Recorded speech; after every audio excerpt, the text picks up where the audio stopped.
প্রিয় সাংবাদিক বন্ধুগণ, আসসালামু আলাইকুম। আজকে রাত 9টায় দলের চেয়ারম্যান জনাব তারেক রহমানের সভাপতিত্বে জাতীয় স্থায়ী কমিটির জরুরি সভা অনুষ্ঠিত হয়েছে। এই সভায় জাতীয় স্থায়ী কমিটি ইতিমধ্যেই আমাদের দলের গঠনতন্ত্র অনুযায়ী দলের ভারপ্রাপ্ত চেয়ারম্যান জনাব তারেক রহমান চেয়ারম্যানের দায়িত্ব গ্রহণ করায় সন্তোষ প্রকাশ করেছে। নতুন এবং ফিরে আসা গ্রাহকদের জন্য নগদে চলছে ক্যাশব্যাক সহ প্রতিদিন হাজারো উপহার জেতার সুযোগ। হবে আশা আর ফেরা, সারপ্রাইজ সেরা। আলহামদুলিল্লাহ। এবং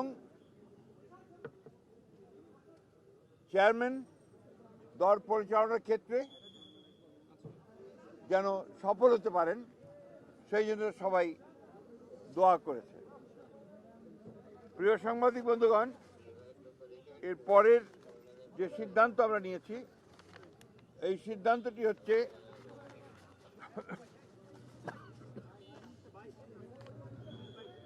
নির্বাচন কমিশনের অনুরোধে বাংলাদেশ জাতীয়তাবাদী দলের চেয়ারম্যান জনাব তারেক রহমান আগামী 11 জানুয়ারি 2026 থেকে জাতীয় নেতা মৌলানা আব্দুল হামিদ খান ভাসানী ও 2024-এর ছাত্রগণ অভ্যুত্থানে শহীদ আবু সাইদ সহ অন্যান্য শহীদদের প্রতি শ্রদ্ধা জানানোর জন্য তাদের কবর জিয়ারত এবং কিছু পারিবারিক দায়িত্ব পালনের জন্য দেশের উত্তরাঞ্চলের কয়েকটি জেলা সফর করবেন বলে সিদ্ধান্ত নেওয়া হয়েছিল।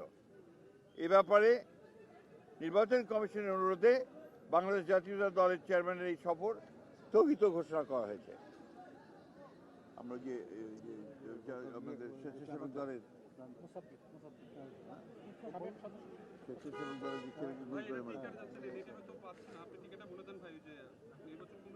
আপনারা ইতিমধ্যেই এই খবরটা সবাই জানেন।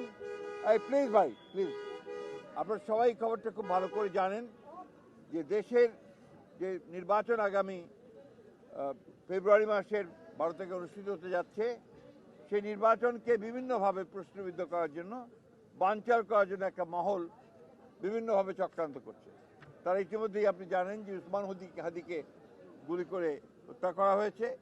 একইভাবে বিভিন্ন জায়গায় রাজনৈতিক দলের নেতৃবৃন্দকে, বিশেষ করে বিএনপির অনেক কয়েকজন নেতৃবৃন্দকে গুলি করা হয়েছে এবং তারা শহীদ হয়েছেন।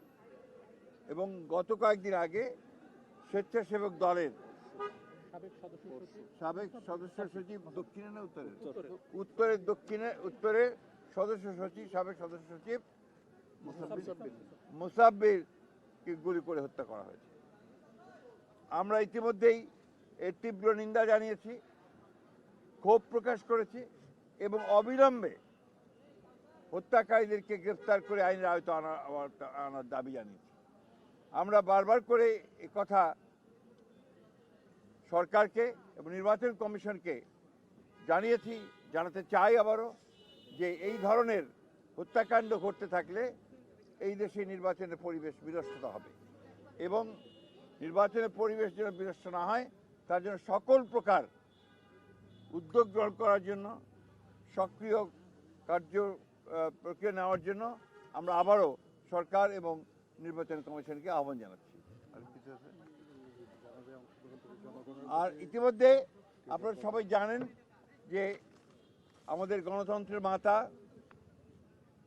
অবিসংবাদী নেত্রী এবং আমাদের আপসী নেত্রী দেশনেত্রী বেগম খালেদা জিয়ার ইন্তেকালের পরে তার জানাজায় যে শরণার্থীর কালের বৃহত্তম জানাজা অনুষ্ঠিত হয়েছিল এবং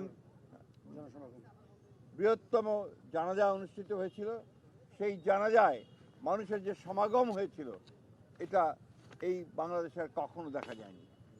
আমরা যারা স্বতঃস্ফূর্তভাবে সবাই এই জানাজায় অংশ নিয়েছিলেন, আমরা দলের পক্ষ থেকে সমস্ত জনগণকে আমরা আন্তরিকভাবে কৃতজ্ঞতা এবং ধন্যবাদ জানাচ্ছি।